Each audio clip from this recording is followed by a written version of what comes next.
ጀግናዋ ኮሎኔል አትሌት ደራርቱ ቱሉ ልጇ ወደ ሙሽራ ቤት ሄዶ እሷን ከመውሰዱ በፊት ከቤቷ ሲወጣ እንዲመርቃ ነበር የሸኘችው። የኔ ቆንጆ የኔ ባሪያ ቁርጥሚ ኪያ ጉራቻ ኪያ ባይ ሲጃዳት ሲኪያ ናሁ ፈሊ ነጋ በይናጋ ናገሊ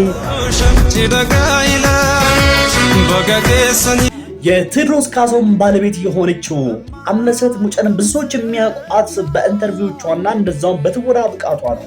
ነገር ግን እንደዚህ ጭፈራ ላይ ጎበዝ እንደሆነች ማንም ገምቶ አያውቅም።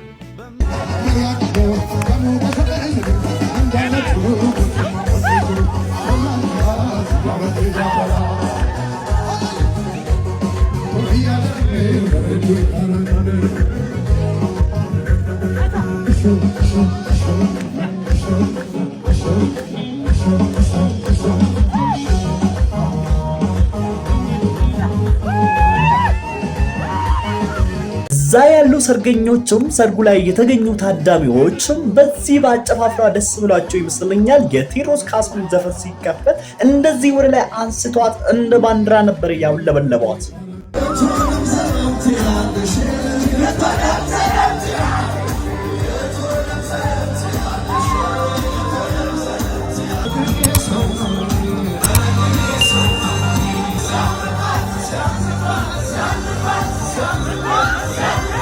ከባለስልጣን እስከ ታዋቂ ሰዎች አትሌቶች በተለይ የቀድሞ አትሌቶቹ ከሚዲያ የጠፉት እዛ ተገኝቶ እንደዚህ ደስታቸውን ሲገልጹም ታይተዋል።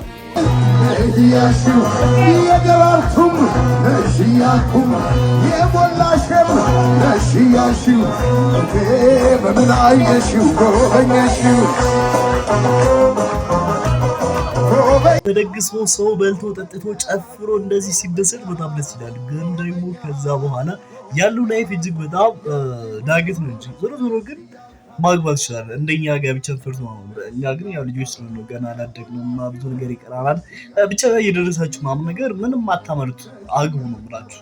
ሰላም እንደምን አላችሁ? እንግዲህ ከሰሞኑ እጅግ በጣም አነጋጋሪ የሆነ ጉዳይ ስለ ጀግናዋ አትሌት ኮሎኔል ደራርቱ ቱሉ ልጅ ጋብቻ ጉዳይ ነው ማለት ነው። እንደሚታወቀው እንግዲህ ታላቅ ልጇ ማለትም ደግሞ ታላቅ የመጀመሪያ የበክር ልጇ እንግዲህ በትላንትናው ዕለት መዳራት ጅሯል ወይም ደግሞ ጋብቻውን ፈጽሟል ማለት ነው። እንግዲህ ልጇ ስሙ ኢንጂነር ተስፋዬ ጸጋይ ይባላል ማለት ነው። እንግዲህ እሱ ያገባት ሚስትየው ደግሞ ገብርኤላዊት ተስፋዬ ትባላለች ማለት ነው።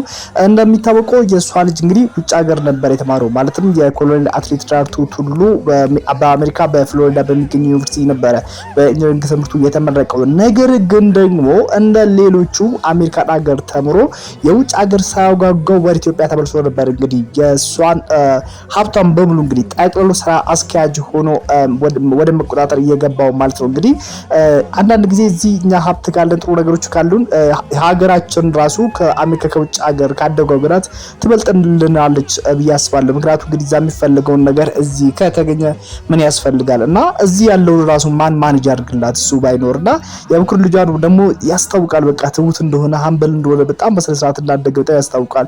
ገራገር ልጅ ነው፣ እንደዚህ ደርባባ ነው ሲታይ ራሱ እና በትናንትናው ዕለት እንግዲህ ልጇ ተድሯል ማለት ነው። በጣም የሚገርመው ነገር ደግሞ እዛ ላይ ያልተገኙ ሰዎች የሉም። የድሮና አትሌት ፋጡማ ሩባ የሚባሉ ከስንት ዓመት በፊት ማለት ነው ከ30 ዓመት በፊት ኦሎምፒክን ያሸነፉ እና ሌሎችም ነገዛኛ በራ የሚባሉት ሌሎች በጣም ታዋቂ የሆኑ አትሌቶች ነጥሮች ድባብ ነቀዲታ በቀል ያልተገኙ ሰዎች የሉም ማለት ነው። አትሌቶች ብቻም ደግሞ አይደለም ጋዜጠኞች፣ ታዋቂ የሆኑ የሙዚቀኞችም ታደለ ገመቹ ተገኝተዋል። የቴዎድሮስ ካሳሁን ባለቤት የሆነችው ቀደም በቪዲዮ መግቢያ ላይ እንዳሳያችሁ እና አምለሰት ሙጬም ተገኝተዋል። ብዙ ባለስልጣናትም እዛ ያልተገኙ ሰዎች የሉም ማለት ነው። እንግዲህ ሰርጉ እጅግ በጣም ትልቅ ነው። እንግዲህ አስቧት ደራርቱ ማለት እንግዲህ እኔ ትክክለኛ ኢትዮጵያዊት ነው ብዬ ማስባት እንደውም እሷ ነች። በቃ ማለት ስፋት እንዳደገችው ማይክል ነው እንግዲህ ኦሮሞ ትሁን እንጂ ኦሮሞነቷ ደግሞ ኢትዮጵያዊነቷን ምንም አልከለከላትም ማለት ሁሉም በቃ ኢትዮጵያ የምናያት እሷ ውስጥ ማለት ይቻላል። እና የምታስታውሱ ከሆነ ከዚህ በፊትም ኦሎምፒክ ውድድር ላይ እንግዲህ በተካሄደው ነገር ላይ እዛ ውጭ ሀገር ሄዳ ነበርና እዛም ደግሞ አትሌቶቻችን ሲያሸንፉ እንዴት ስታበረታታ እንደነበረ እናውቃለን። ስለ ደራርቱ ካነሳው እንግዲህ እኔ በጣም ብዙ ነገር ነው። ምክንያቱም ደግሞ ስለ ደራርቱ ተነስቶ የሚያልቅ ነገር አይደለም። ምክንያቱም እኔ ገና ልጅ ሆኜ ነው እሷን ያወቅኋትና መጽሐፍ ላይ ያፋረቡ ድሮ ኦሮምኛ ስንማር እንግዲህ በኦሮምኛ መጽሐፍ ላይ የደራርቱ ጥርስ የሚል ርዕስ አለ። እልካን ደራርቱ ብሎ ኦሮምኛ እና ከዛ ጊዜ ጀምሮ ነበር ማውቃት። ከዛ በፊት ደግሞ ልጁኛ ያስተውይ ላይ ሆን ይችላል እንጂ አውቃለሁ። በጣም ጀግና አትሌት ነችና በጣም ጀግንነቷ ደግሞ ኢቭን በስለ አትሌቲክ ወይም ደግሞ በሀብቷ ምናምን ባሳካቻቸው ነገሮች ባናይ ፐርሰናል ላይፍ ወይም ደግሞ ስለ ግል ህይወቷ ራሱ ስንመለከት አትሌት ደራርቱ እንግዲህ ብቻዋን ነው ልጆቿን ያሳደገችው። እንደሚታወቀው ከዚህ በፊት ከባለቤቷ ጋር ከረጅም ዓመት በፊት ነበር ዲቮርስ ያደርጉት ወይም ደግሞ ተለያዩት ማለት ነው። እንደውም ታስታውሱ ከሆነ ሰምታችሁናል ብዬ አስባለሁ።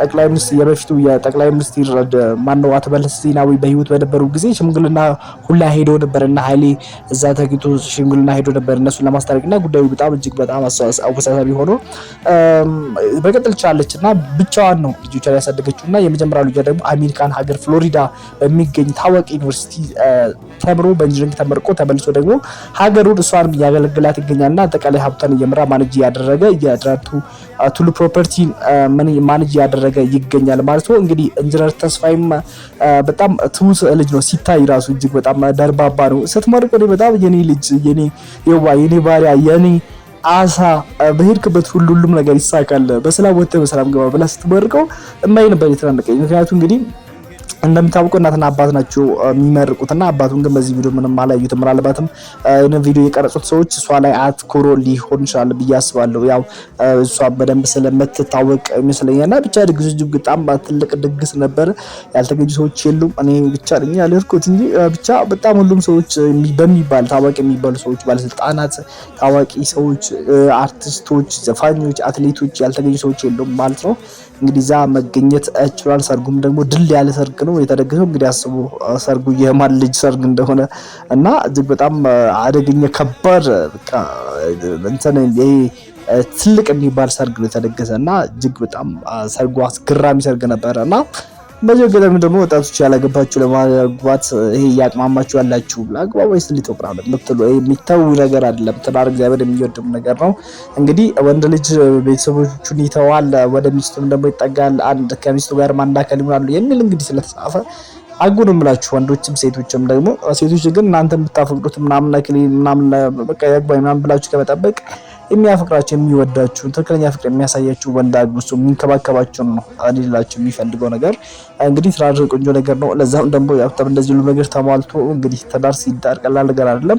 እኔም ደግሞ በዚያው አጋጣሚ እንደ ሽማግሌ ሲመረቅ እንግዲህ ትዳራችሁን የአብርሃምና የሳራ ያርገላችሁ፣ ረጅም እድሜ የምትኖሩበት አያት ቅርብ አያት ቅም አያት የምታዩበት ይሁንላችሁ። በጤና በሁሉም ነገር ተባረኩ። ብዙ ልጆች ውለዱ፣ ክበዱ እና የልጅ ልጆችን እዩ እላለሁ። እንግዲህ ጃጁ አብራችሁ ሁሉም ላይፍ አብራችሁ እዩ ለማለት ፈልጋለሁ። እንግዲህ ረጅም ዓመት አብራችሁ የሳራና የአብርሃም ሰርግ እንዲሆንላችሁ እመኝላችኋለሁ ወንድሞች እና እህቶች ለማለት እወዳለሁ። እንግዲህ በጣም ደስ ብሎኛል በኮኔ ማለት ነው። እንግዲህ አሁን ቅድም እንዳልኳችሁ ያላገባችሁም አግቡ ነው ብላችሁ፣ ግን ስለ ትዳር ከመስራችሁ በፊት ጸልዩበት ነው። እግዚአብሔር ራሱ ይናገራል። ምክንያቱም እንግዲህ ከእግዚአብሔር ሲሆን ይችላል ትዳር እንግዲህ እኛ በራሳችን አይተን የምንመርጠው ወይ መልክ ልናይ እንችላለን ወይ ደግሞ የሚታይ ነገር ልናይ እንችላለን። እግዚአብሔር ደግሞ የውስጥ የልብን መርምሮ የሚያቀሱ ስለሆነ ለኛ ለወደፊት ህይወታችን የሚሆን ሰው የሚያቆሱ ስለሆነ እንግዲህ ሁላችንም ደግሞ በጸሎት እናግባ ለማለት ፈልጋለሁ። እኔም ሳገባ እንግዲህ እየጸለይኩ ነው እየፈለኩ እንግዲህ እስካሁን ስለተከታተላችሁኝ እወዳችኋለሁ። በጣም ነው የማከብራችሁ። አብራችሁ የቆዩት ወንድማችሁ ፍሮምሲስ ነኝ። እስካሁን አብራችሁ ስለቆያችሁ አመሰግናለሁ። ደህና ሁኑልኝ።